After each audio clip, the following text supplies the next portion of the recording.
Good morning to you, and welcome to Things You Might Have Heard for this Thursday, the 21st of September. I'm Jay Cleveland Payne, bringing you this Thursday, 21st of September, the Things You Might Have Heard program brought to you by the Conversation Project, the latest in yesterday's information, politics, current events, and pop culture coming to you in mere moments. Your go-to supplemental source for both mainstream news and unconventional news. A nice mix of stories we have, because you help us pick the mix. You tell us what stories are conversational and we get them for you. We have 8 stories for today that were vetted by you and curated to this story by me, so we'll get into them pretty quickly. Plus, if you stick around, we got great stuff, as we call it, the fun stuff, making this more of a morning festivities than just a big rolling off of news stories. And yes, we have to do some sales in between. That all happens as well. We're going to talk some Merrick Garland, we're going to talk some Cassidy Hutchinson, and we're going to talk about Anne Frank and 5 other stories in the mix. Go to our website. This is a conversationproject.com for more details on how we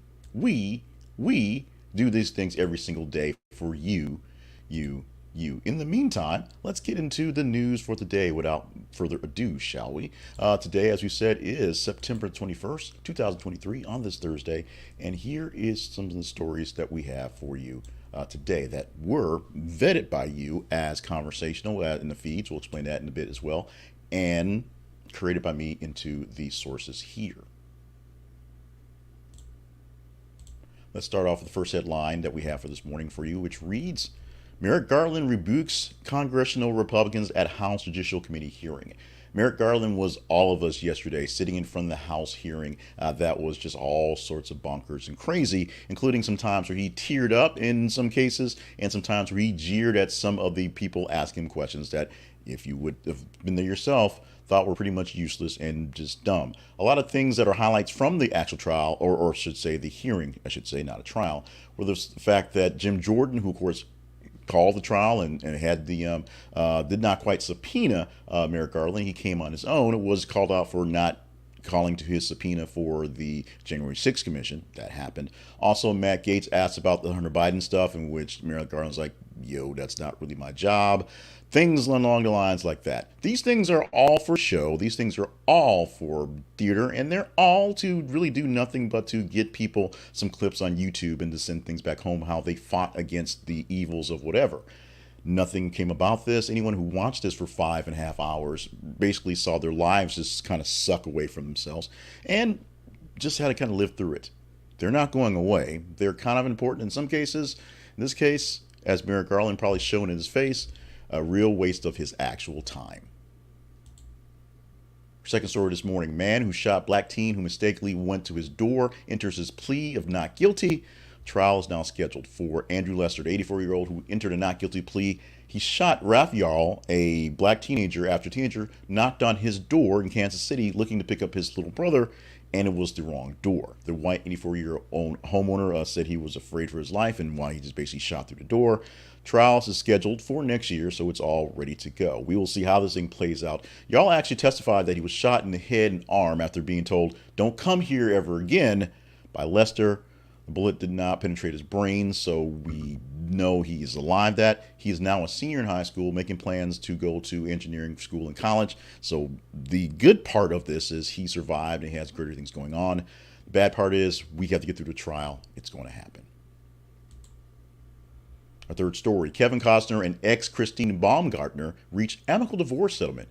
If you hadn't figured out yet, Kevin Costner and Christine Baumgartner weren't quite divorced until now. Terms and settlement were now done, but we can't tell you about them because nobody knows. Originally ordered to pay $63,209 in monthly payments to Christine Baumgartner, Kevin Costner was like, why is she getting this much money? And the back and forth began. It's now done. They're now officially a divorce. They can say that in the statements, but we do not have any idea of the settlement because it's all behind closed doors. Give the rumor mongers a few days and they'll have more details of the maybe not so salacious divorce details, but the full details, what's going on. But now we know that it is officially done. They, of course, got added to the list of the celebrity breakups very early in this year, in the long-standing time where Kevin Costner said, I can't get any work because this lady taking all my money. Apparently that'll be over. We'll see what happens, as Kevin Costner may return to Yellowstone, may do more stuff. Who knows how that goes. A fan who died after a Patriots game had medical issue not traumatic injuries, autopsy shows. There were some issues after Sunday night's Patriots game with Miami and New England, where a 53-year-old man died Sunday after being at the game. Now, there was a lot of talk about a confrontation, kind of just a scuffle, and essentially the guy got punched. Dale Mooney eventually got punched and rushed to the hospital somewhere inside the game. What we're finding out is no, he didn't get killed from the brawl. It wasn't a blow from the head, but he had some other issues that actually led to his awful demise in the issue. We'll get more details deeper into this, or if you want to go deeper into the story specifically, we have a posting from USA Today. Click the link in our details to go what's going on. But he had a medical issue that had nothing to do with the altercation that may or may not happen at the stadium that night. Continuing with the football theme, in a sense, ABC has found a way to fill its schedule while the writer's strike is going on and beyond, as they have officially plugged their hole for Monday nights with 10 Monday Night Football games. Now, if you watched this week's Monday Night Football, I guess a few days ago, I was confused because there's a game on ABC and I kept seeing Pittsburgh and Cleveland, but I knew the Saints were playing on Monday night. They were playing on ESPN. The other game was on ABC, a doubleheader, if you will, that covered no programming for Monday night. ABC said, hey, this works. We're doing it for 10 more games to stretch out the season, to keep them on their toes, to get things on the air. Meanwhile, other shows, reality shows, are coming back to ABC to keep things going. In fact, we believe, and we'll talk about this slightly in a second because it sort of fits in, Dancing with the Stars, which was moved to the streaming service essentially because, they had so much stuff to go on TV, coming back live to ABC because they need the actual cheddar. They need things on the air. The season will be an interesting season. ABC already gets a jump on it because they have the rights to football on Monday nights, and they'll do that as well. Other stations, including the CW and other things, are throwing out things that are highly rated, that will make things happen, that are more reality-based or rerun-based, game show-based, to make sure things are working for them to fill their schedules, as new programming that had not been completed can't get back to work until both strikes are done. A Texas teacher reportedly was fired after reading from the Anne Frank diary to students. Now, here's where it gets complicated. Not the original book, The Diary of Anne Frank, but a 2018 version that was a graphic novel, a comic book, if you will, that had some portions of it that were some of the, we'll say, sexually graphic parts displayed in the book that were out there to be seen, if you will. And because this book, this particular piece, was not actually reviewed or put on the list to be discussed, The Diary of Anne Frank is on the list, but this actual version was not. Teacher was fired, and now a substitute teacher is taking on the job of teaching that class there. The adaptation of Anne Frank's diary has been pulled from several Texas school districts and is under review in another Florida district because of the sexual content in there. Now, you can fight the fight for, this is history and it was already said, and nobody complained about it 40 years ago in, Nazis. But this is the fight we're having right now over books, over learning what's going on. I literally had a conversation with someone yesterday about being here in Arkansas and how education is going. And the statement was that the governor, and I'm saying this as a person who likes the governor's father, a former governor, but doesn't quite understand the way they're playing these things out. The governor here in Arkansas essentially wants to make sure that she keeps her jobs and her cronies keeps her jobs, and making sure that everybody else is not smart enough to realize that things are going on, because they seem to be dumbing down everything that's possible, not allowing people to learn stuff and grow, saying, no, this is the standard and we're going to take it 3 steps down and go with that. That seems to be what education is doing. We are not the tops in educations. We're not the tops in creativity. And so to combat that, we're going to make sure we learn less and are less creative, so that I guess we can all go back to working in factories, even though all the jobs are not in factories anymore. We will see how this one plays out because it's going to court. Ex-Trump aide, technically, Cassidy Hutchinson, claims Rudy Giuliani groped her on January the 6th. Now, Cassidy wasn't actually Trump's aide. She was an aide of an aide. But the story that we're hearing now, not because she's suing Giuliani for anything odd, he has no money, so that'd be useless, is coming out because she is promoting her new book. Were you going to buy Cassidy Hutchinson's book?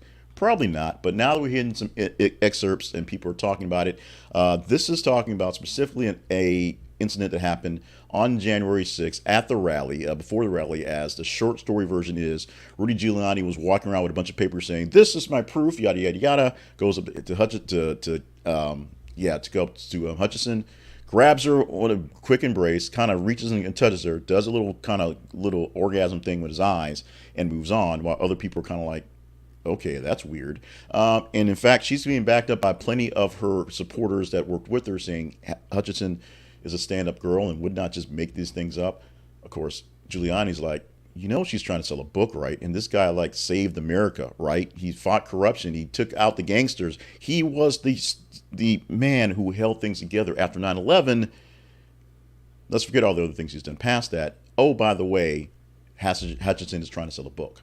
Yes, she's trying to sell a book. And so you can take those with grains of salt. But meanwhile, the rumor that Rudy Giuliani was kind of creepy essentially was all the rage in the annals of the White House and halls of Congress going there. So not so much far-fetched, but the timing, of course, is everything. Convicted murderer Alex Murdaugh agrees to plead guilty to nearly 2 dozen federal crimes. These are dealing with crimes of money. Essentially, him taking money from his clients and moving them around and doing things like that. So about 2 dozen of those federal charges related to financial crimes have been set up. More than a decade of those, decade have those been going on. He's pleading to those. He's going to have to pay restitution and spend some jail time for these. However, remember, he's convicted of murder in the state of South Carolina. And so what may happen is he may have to do his time in federal court and then come back to South Carolina to do his time for that court. So he's going to be in jail, depending on how this works out, for quite some extra time. Let's go to our apologies, errors, and omissions section. And this is where we get a chance to fix some things we did wrong the past couple days and talk about things, basically sneak in extra stories and just gloat in this case. In this case, it really is a gloat. One of the stories that were in the range for today, we'll explain how range works in a moment, was a update on Lauren Boebert, or actually the bar owned by the man who was at the movie or the play dating Lauren Boebert, where all the fondling happened. With the headline reading, "Bar owned by man seen fondling Lauren Boebert in theater video receives a flood of negative reviews." We already talked about the fact that the bar that the man owned was a gay bar that was friendly to drag shows, or gay friendly, you say, that had drag shows. So family values be damned on that end. Now his Yelp reviews are pretty much bad because we are humans and we do that and we're despicable people. But maybe this guy, not to say that he deserved it, but maybe his comeuppance was coming up. Let's talk about our teaser story for the day. And this is where we talk about how the feeds work and how you feed us the stories we talk about every single day here on the Conversation Projects, things you might have heard, and of course on the weekend shows as well. What we do is we take your response from Twitter and Facebook, or X and Facebook, and you tell us the stories literally to talk about. You engage in the stories we post about every 50 minutes or so on these feeds at our website, links on these things. And we take the higher engaged scores, put them in a spreadsheet so we can see them one by one, and we give them to you. Today, we gave you 8 stories, 9 technically, from the top 15 stories. You do that from Tuesday through Friday. On Monday, it's 30 stories top because of the full weekend, and we'll give you 10 stories in the rundown.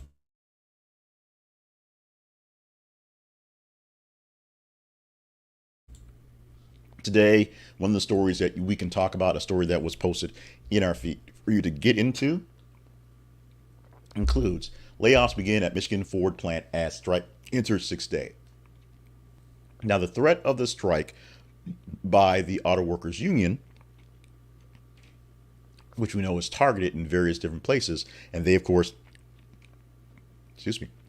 have threatened to shut off other targeted places and other places come Friday, was matched by the actual automakers, as we're starting to see some layoffs at some Ford plants and some expected layoffs at some other plants. About 600 people were officially laid off at a Michigan Ford plant because they couldn't get work done with various things not going on. Assembly line is halted, so they are laid off. This is a plant that makes the Ford Bronco, a very popular vehicle, as it's very much in short supply and will continue to be because of this. Will the strike be broken anytime soon? Will we talk about the layoffs as a tactic from the auto worker companies fighting against the auto worker unions? This is based on you. If this is engaging enough, it's a top 15 story, more likely it will be in the rundown for tomorrow. Go to our feeds on Facebook and Twitter and see if this is a story you want to chat up tomorrow. In the meantime, our spotlight sponsor for the day is Blinkist. For people like us, because you're here because you want a quick check of the news, and we're giving you that. We're giving you more quirky news, as you will, things you don't necessarily get access to on your mainstream feed, but we give it to you and give it to you fairly quick. You are a person who probably wants to get more information and get it quickly. That's a long way of saying that, but that's the point. Blinkist is a way to get more information and get it quickly. Blinkist is an app that allows you access to many great, new, and classic nonfiction and autobiographies, things that are along the lines of personal development and mind-altering things that will allow you to learn more stuff and learn more stuff faster, because they create these things in what they call blinks. Blinks are basically very, very detailed versions of bits and pieces of the stories, the main points of the story, more or less. Think of it as a Cliff Notes version for you to read in about 15 minutes for a regular 4-hour book, or listen to, because they record all the blinks, and they do a lot of great audio theater for the books as well. So you get a lesson in 15 minutes. I can read a book, listen to it on the way into work in 15-minute drives, and on my way to bed as I go to sleep, because it's 15 minutes. I get 2 books in a day because of that. We're going to revise the Blinkist Book Club in a new form fairly soon for more and more better media stuff, but you can get it on the work here. Plus, Blinkist lets you create Blinkist spaces where you can share your blinks with other people who don't have the app. You can talk about these stories and have people read them along with you, and they don't have to pay for the app. It's a 2-for, it's a 5-for, it's whatever you want to make it for. Check it out at thisistheconversationproject.com/Blinkist. This is theconversationproject.com/Blinkist. One more time. This is conversationproject.com/BLINKIST. This is an affiliate link, so if you buy the app, use it, and you install it and use it and take on the subscription, then we get a cutback as a bringer in person, as a person that's a affiliate add-in. So if you love it, they'll take care of us, but we know they'll take care of you at Blinkist. Hopefully we're taking care of you every single morning here at The Conversation Project. We live online at thisistheconversationproject.com. Remember, the feeds on Facebook and Twitter. Follow those and engage in those stories to tell us what to talk about. Our email address, thisistheconversationproject.com, is our website. Our email address is the conversation inbox at gmail.com. Say that one more time, more clearer, if you will. The conversation inbox at gmail.com, where you can comment with things going on. Remember, this is recorded live at 5:50 a.m. every single weekday morning. And so if you're not watching it live at 5:50, go to our website and find where you can find us in the recordings, on audio, on video, or just the links as well. And if you like what we're doing, check out our partnerships page and see if there's ways we can connect to do better things better.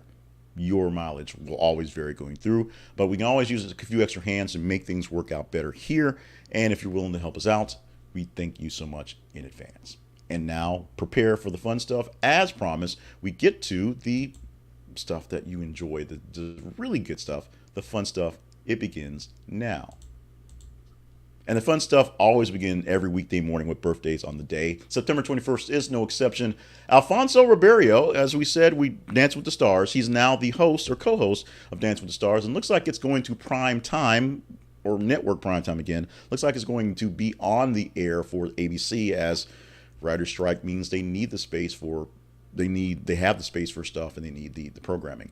Well, but love the guy. Remember back at starting off in Silver Spoons, a big Broadway kid, and now, yeah, he's Will's cousin, but of course he's doing his own thing. He's the star of America's Greatest Home Videos, and the star, the host, the man who cracks the whip for the dancers on Dance with the Stars. 52 years old on the day today. Birthday twin with Luke Wilson. I'll say my favorite Wilson is actually Owen, but Luke is, close there. 52 years old on the day. Luke Wilson doing his fair share of great acting and things as well. One of the funnier stories I heard about the pandemic was the fact that both Luke and Owen were filming their respective title things, superhero shows, in Atlanta at the time. Luke was working on Stargirl and Owen was working on Loki, and it was a thing where they were nearby, but they literally couldn't see each other because, mask and pandemic. Cool thing on that one. 52 years old for Luke Wilson, and Jason Derulo, who I'm growing to actually respect a lot more for the things I'm seeing him doing behind the scenes in music and the book he had coming out and just the stuff he's doing that's philanthropy. That's all great. Still don't know what he sings. Still can't pick out a song he does. I've heard like a kids bop version of it, and it doesn't do justice, I'm sure. But Jason Derulo turning 34 on this 21st of September. Our history lesson for today, going back to 1897 to start, back on this day in the September 21st. The Yes, Virginia, There's a Santa Claus letter was published in the New York Sun in 1897 in September. You would have thought the way they portray the story that it was done around Christmas time, but no, it was in September, where the story where Virginia, a young person in New York, was asked her dad if Santa Claus is real, and he said, what we say, if it's in the sun, it's so. So she wrote a letter to the editor asking, is there a Santa Claus? And the response, a very famous letter, yes, Virginia, there's a Santa Claus, published this day in 1897. In 1970, speaking of Monday Night Football, the first edition of this show from ABC's Monday Night Football had the Cleveland Browns, and they beat the New York Jets at Cleveland Municipal Stadium 31-21 on that day. And in 2011, Google's new social network service, Google Plus, was released to the general public. I wonder how that's doing. I wonder how many people are Google plussing it these days. None of us. Today, it's 21st September, is Chai Day. Now, yesterday it was a big deal with Fried Rice Day, and we had fried rice. We made homemade shrimp fried rice here at the Payne House. Everyone loved it. With shrimp egg rolls, because shrimp.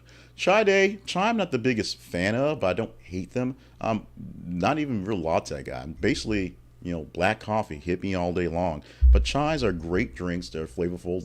They're good for you. Apparently, they may be better than coffee. I don't know how you can say that without, blasphemy and being struck by lightning.